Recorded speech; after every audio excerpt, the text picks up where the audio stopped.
दोस्तों, आज हम एक ऐसी कंपनी के बारे में बताएंगे जो एक बार दिवालिया घोषित हो गई थी। फिर उसने वापस कोशिश की और ऐसी जंप मारी कि आज वह नंबर 1 कंपनी में से गिनी जाती है। तो दोस्तों, देश में शायद ही कोई घर ऐसा है जहां पर किसी ने बाटा के जूते नहीं पहने। बाटा आज भी भारतीयों के लिए उनकी पहचान बनी हुई है, लेकिन बहुत कम लोगों को पता होगा कि बाटा एक भारतीय ब्रांड नहीं, लेकिन भारतीयों को बाटा ब्रांड में देसी वाली फीलिंग आती है। तभी तो भारत के लोग बाटा ब्रांड के जूते व चप्पल सबसे ज्यादा खरीदते हैं। और बाटा के जूते व चप्पल टिकाऊ भी होते हैं। एक बार खरीदने पर सालों तक वह नहीं टूटते। पर क्या आपको पता है, इतनी चलने वाली कंपनी भी एक बार दिवालिया घोषित हो गई थी, लेकिन फिर से इसने अपनी पहचान बनाई। बाटा कंपनी चेकोस्लोवाकिया की कंपनी है। थॉमस बाटा ने इस कंपनी की शुरुआत 1894 में की थी। थॉमस बाटा काफी छोटे से परिवार से ताल्लुक रखते थे। ऐसे में उनके परिवार के कई पीढ़ियों ने सालों से जूते का ही कारोबार किया। ऐसे में थॉमस का बचपन आर्थिक तंगी से गुजरा था। परिवार की आर्थिक स्थिति को देखते हुए थॉमस ने 1894 में कुछ कर्जा लेकर गांव की 2 दुकानें रेंट पर लेकर वहां पे दुकान खोली। वही कुछ समय बाद ही थॉमस कर्जे में आ गए। इस कंपनी को दिवालिया घोषित कर दिया। इसके बाद थॉमस न्यू इंग्लैंड की जूता कंपनी में मजदूरी करने का काम करने लगे। यहाँ 6 माह काम करने के बाद वापस अपने देश लौटे और वहां उन्होंने जूते बनाने की बारीकियां सीखी और नए सिरे से बिजनेस शुरू की। दोबारा अपनी कंपनी की शुरुआत की। इस बार उनके बिजनेस ने रफ्तार पकड़ी और 1912 में बिजनेस इतना बढ़ गया कि उनको 600 मजदूरों की भर्ती करनी पड़ी। बाटा के जूते आरामदेह, टिकाऊ होते हैं। इसके कारण बाजार में जूतों की डिमांड बढ़ने लगी। मांग पूरी करने के लिए थॉमस ने शहरों में कंपनी के स्टोर खुलवाए। पर प्रथम विश्व युद्ध के दौरान मंदी का दौर आया। उत्पादन बुरी तरह प्रभावित हुआ। पर थॉमस ने अपनी सूझबूझ काम में थॉमस ने जूतों की कीमत 50% तक कम कर दी। दाम घटने के बाद उत्पादन में 15 गुना तक बढ़ी। इसका फायदा उठाते हुए थॉमस व्यापार को बढ़ाने के लिए दूसरे देशों में स्टोर खोलने की तैयारी शुरू की।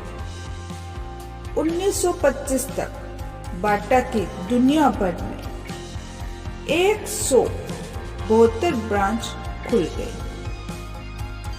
बाटा कंपनी बाटा ग्रुप बन गई।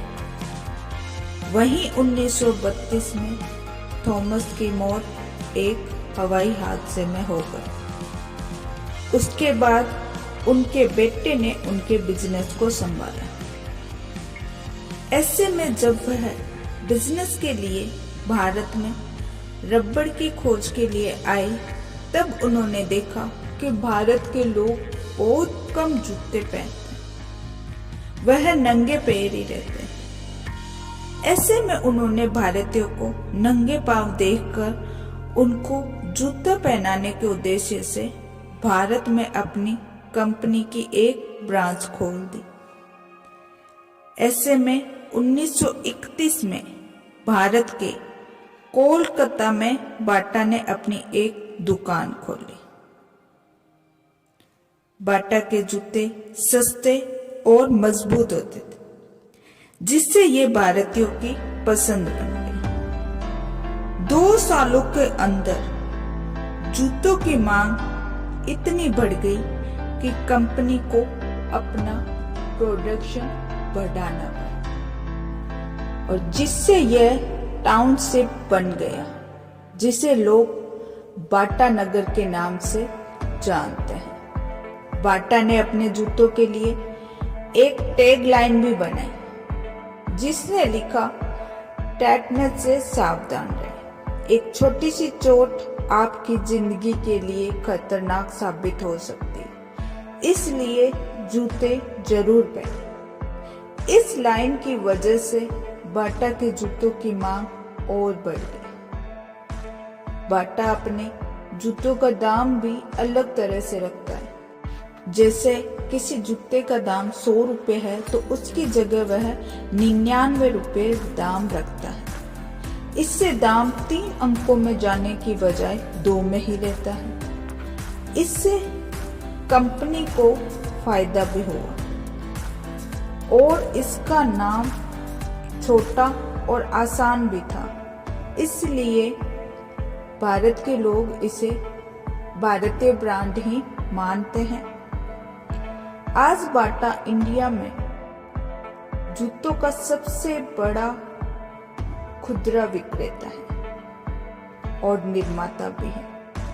कंपनी का दावा है कि इससे बाटा हवाई चप्पल को 95% भारतीय आबादी पहनती है। 600 स्टोर में 32,000 से अधिक कर्मचारी काम करते हैं।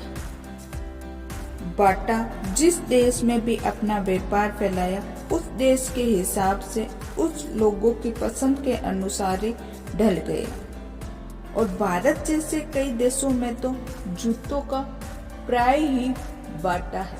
तो दोस्तों, अगर आप भी बाटा की तरह सक्सेस होना चाहते हैं तो उनसे कुछ सीख लीजिए।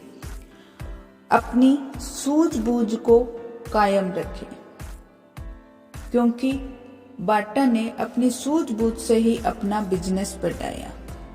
वह जहां भी गया उसी के अनुसार, लोगों की पसंद के अनुसार उसने काम किया, और कैसी भी परिस्थिति हो धीरज नहीं खोना चाहिए। बाटा कंपनी का भी नुकसान भी हुआ था, दिवालिया भी घोषित हुई, पर थॉमस ने अपनी मेहनत से, धीरज से इसका फायदा उठाया और नई चीज सीख के अपना एफर्ट डाल के कंपनी को और आगे बढ़ाया।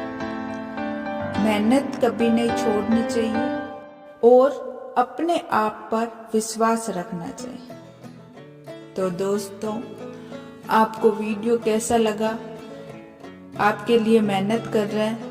प्लीज चैनल सब्सक्राइब कीजिए, वीडियो लाइक कीजिए, शेयर कीजिए। धन्यवाद दोस्तों।